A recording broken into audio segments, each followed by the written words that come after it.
now say now that there is a peace process going on. There is a committee meeting with the people of the Niger Delta, the oil company, and the Nigerian government. And the plan is to have a common position on how to develop the Niger Delta. Because in spite of the oil extraction, in spite of the billions of dollars that have been removed from that place, the Niger Delta have no electricity. The population is about 32 million people. They don't have good roads. They don't have good housing. They don't have good education system. They don't have good health system. All these things should be put into the package of the resolution of the conflict in the Niger Delta. But we feel the oil company, particularly the Shell, have a very large share of the problem, because the Nigerian government officials are not as exposed as the oil producing company spearheaded by Shell. They know how they extract oil in other countries. Why are they doing the same different thing in Nigeria? And they use inferior equipment like old pipes to transfer the crude oil, and they put them on the surface of the land.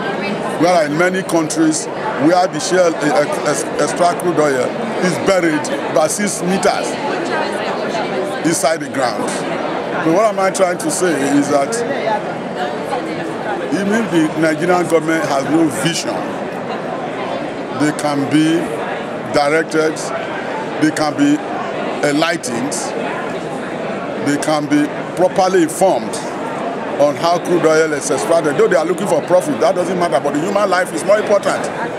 The Shell have a right, it's have the opportunity, because of its experience, to advise the Nigerian government that what it's doing is not right.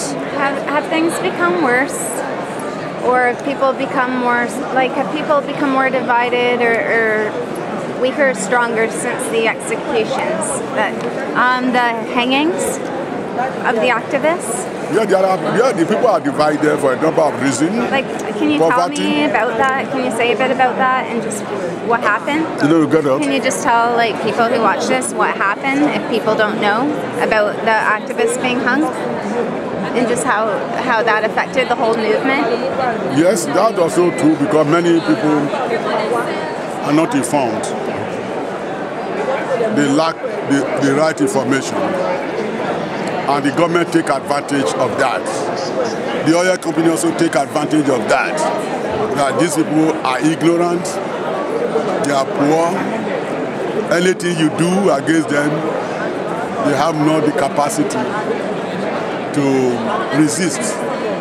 But I think that view is wrong, because they are entitled to some benefit from the resources that is discovered in their fatherland.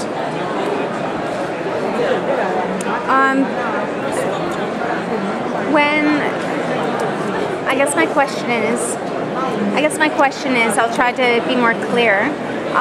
When the activists were hung by Shell, that was condoned by your government, was it not? Your government actually did it, because they set up the court.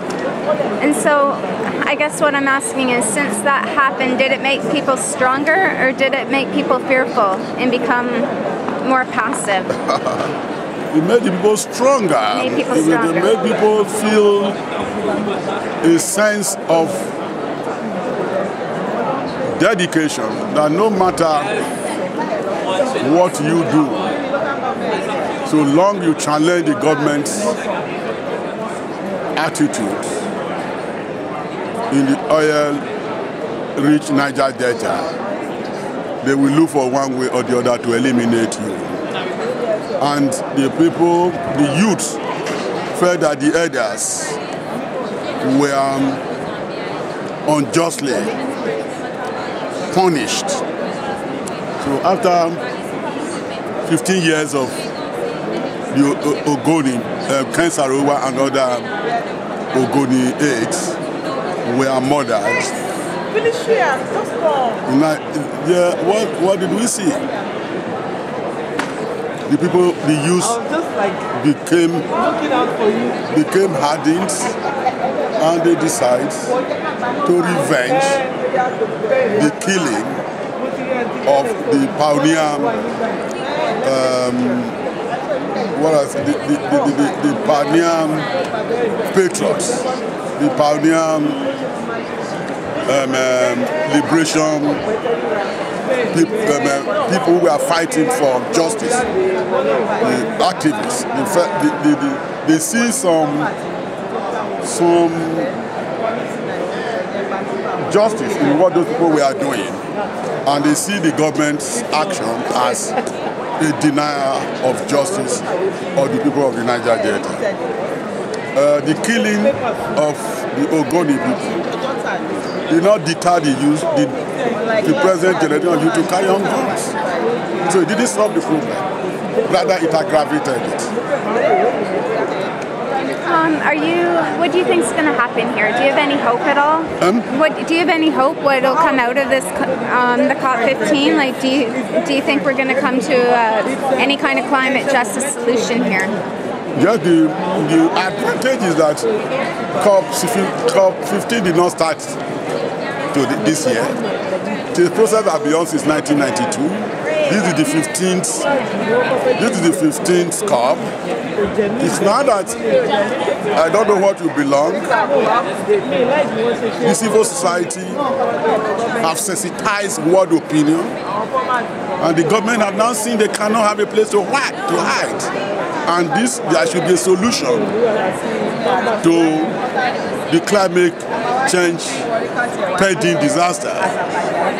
And they are proving all these things with facts, scientific research, backed by facts and figures, that we are not lying. They've gone to the extent to do research, people to give testimony, people in the island states, island communities, like in the Pacific, like in the Caribbean, people in the forest zone. They are asked, what do you see? They see that things are changing erratically. Now, where there was rain in those days, there is now drought. Where there was drought in those days, there is now rain. It's very, within the last 50 years, the world have experienced some erratic climatic disorders that you cannot hide it. Science and technology have proved that the earth itself is very fragile, that most of the causes of the planet's complaint are the activities of man, the activities of human beings, overconsumption, love for avarice, wealth, which are not necessary. Then the human being predating on other users of the planet, other living things. It discriminates misuse of other living things within the planet, the plants, the animals. Human beings is the cause of all these things. Then above all, the minerals inside the ground that ought not to be used by human beings because of its taste, has gone to be excavating them, building skyscrapers, all the dresses we are wearing now, all the iron, the car you use, we are inside the ground like dust. We are not saying you should not use this natural thing. Is there no more modest way of how to use it without harming the existence of human existence on Earth? So the COP15 is a process, it's continuing. Next year, all the decisions that are not able to be arrived here will have to be carried to Mexico. This also does involve more negotiations, more bargains, more dialogues, more patience, give and take, or even other new ways on how to use planet without disrupting the ecosystems. Asking questions, asking ourselves questions. It's many of these things that we drive after, are they very necessary? Yes, because of the Earth's planet problem is the emission of the fossil oil. Can we not do without petroleum? What is your target? How are we sure that's the best? It's a continuous process of research, dialogue, and negotiations.